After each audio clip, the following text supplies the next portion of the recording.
asalaamaaleykum gars yi na ngeen def maa ngi leen nuyu leen ziar leen fàttali yéen seen canal Galsen Tube ci seen programme comment gagner de l'argent sur YouTube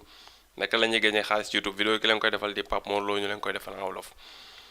ma lay demandé rek su fekkee abonné goo ci canal bi c'est très simple bouton bu rouge bi nekk suuf vidéo bi ngay cliquer soo ko cliquer par dina indil trois cloches bi koy indee bi féete kaw ngay cliquer mu defal la toutes les notifications mu tax vidéo bu ñu dugal rek YouTube dina la ko indil.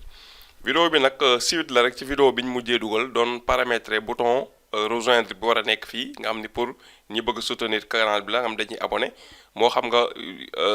nu la neex na mun nga ko utiliser mais li tax mu jug mooy pour soutenir canal mais mun nga ci sukkandiku tam am sa contenu yoo xam da nga koy monétiser ay vidéo yooyu dugal yoo xam ni da ngay def ay nit dañuy fay pour mun ko seetaan waaw loolu itam mun nga ko si def mën naa leen ne nekk ci bouton rejoindre bi c'est possible.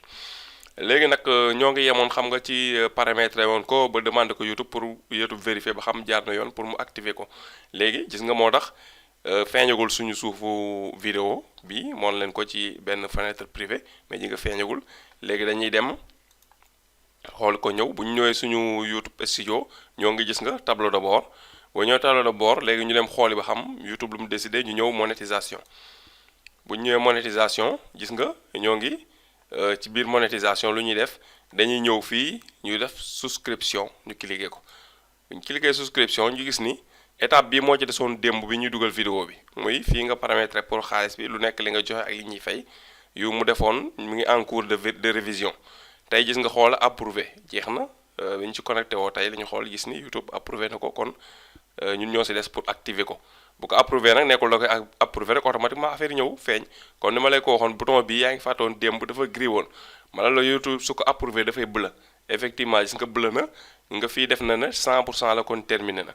léegi lan la ñuy def mooy dañuy cliquer fii ñun pour activer ko bu ñu cliquer fii pour activer ko nga ñëw fii activer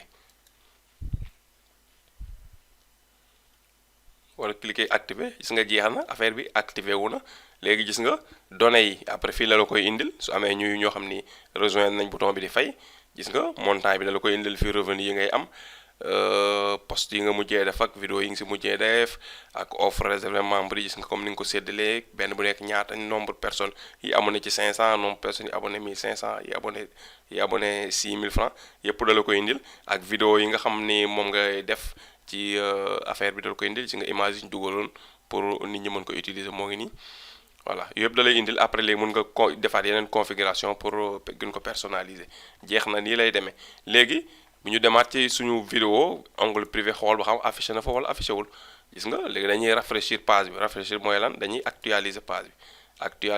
bi bu ñu ko actualiser bu ko defee page bu chargé waatee ñu xool bouton ba xam dina apparaître ñu ñëw fii def actualiser pour page bi chargé waat ba xam gis nga page bi mu chargé waatee automatiquement lan nga seetlu mu ngi nii bouton rejoindre baa ngi nii voilà bouton rejoindre baa ngi nii soo ko cliquer gis nga mu demandé la pour nga rejoindre ko comme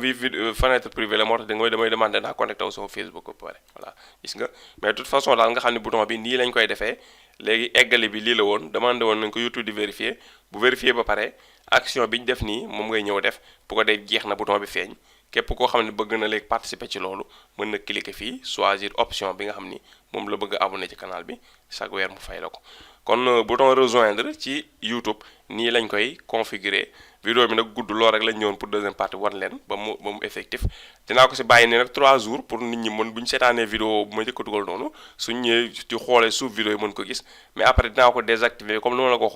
waxee woon programmé gu ma pour def ko parce que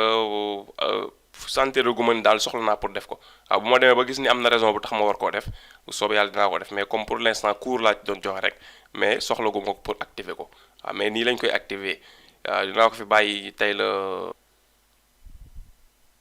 lundi mardi mercredi après naa ko dindi incha allah rabbi kon ma ngi leen sant di leen gërëm doon ndax vidéo bi loolu rek la woon leen bouton bi léegi bu ko ak accepté nan nga koy activer ak mu feeñ sa suuf vidéo jeex na kon bouton rejoindre vidéo fii lay yem comme ni ma leen ko waxoon vidéo bi si topp mooy wan leen nan ngay dugale sa compte banque ci sa AdSense incha allah rabbi suba dinañ leen si defal vidéo wan leen compte banque bi soo ko bëggee def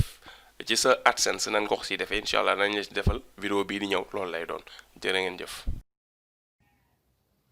G bii soo ko cliquer di nga abonné ci canal bi boo ko cliquer abonné ci canal ba pare vidéo bii soo ko cliquer di nga gis ay tips ak ay secret yoo xam ni di lañ la jëriñ ci sa monétisation YouTube kon jërëjëf